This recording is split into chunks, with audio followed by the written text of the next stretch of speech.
I have this studio of mine, Ray's Atelier at Colva, and I do a lot of workshops on different kind of art and craft. Today was a workshop on how to make a kokedama.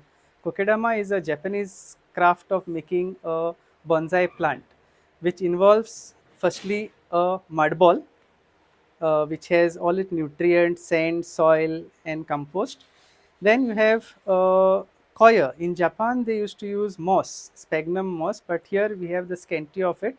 We use coconut coir to wrap the ball with the coir, and you have a plant inside, which you decorate it with a twine and form it into a shape of a ball. And for a small display, you can use sustainable planters or a coconut shell. Okay, so what was your experience with the students today? Today, it was nice having a small group of youngsters wanting to learn more about this craft. I was very happy, though I had more attendance. They couldn't attend it because of some prior commitments. But yeah, all in all, it was a good experience for me because I've been conducting such workshops for long. What are some of the other workshops that you conduct? Yeah, from starting June, I'll be having a workshop on decoupage, resin art, then macrame, terrarium, and fairy gardens. Okay. Hi, I'm Kim and I'm from Benaulim.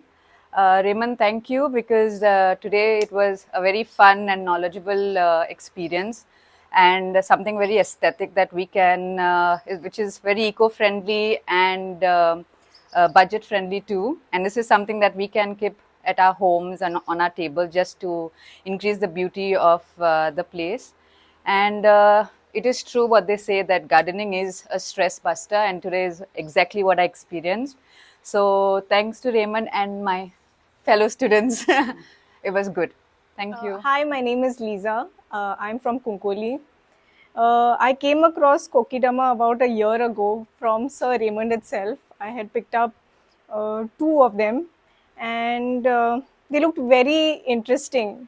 And being a gardener, I wanted to learn what it took to make these. So today's class was all about that. Sir Raymond very meticulously showed us what goes into making these beautiful kokedamas, including the materials like cocoa peat, the soil, the fertilizers, and the whole process where you shape the mud, you insert the plant and the twine, which looked very easy, but it was quite a task at first. But we did three of them, so by the time we reached the third one, it was a little easy. So thank you, sir, for all your patience and the lovely insight you gave us.